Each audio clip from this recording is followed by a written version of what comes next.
Hurricane Milton just passed through Central Florida, and he did a little number on my garden. Thankfully, the house, my family's homes, all of the family and people in our lives are okay, safe, and no damage there. But the garden did take some significant damage, and it was a little bit heartbreaking to see.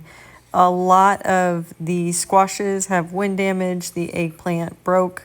The tomato has a lot of broken branches as well. Many of the plants ended up uprooting and falling over to their sides. This was a combination of the really heavy winds we got. We got about 70-mile-per-hour winds and the excessive amount of rain, which was about 18 inches. Those two combinations did not make for very happy plants, and while they look okay, some of them, I know that they are on their way out, and I've been debating, do I just pull them and replant them or give them some time to adjust and maybe they'll bounce back? And I'm kind of just coming to a realization that this is an opportunity to kind of start over, even though that is difficult.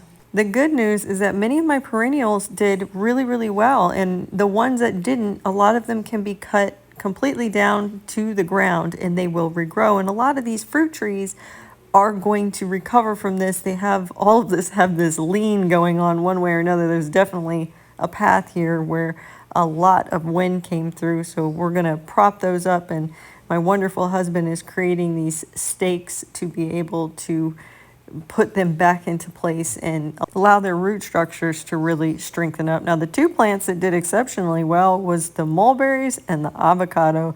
Head down to the comments and let me know, how did your garden do during the storm?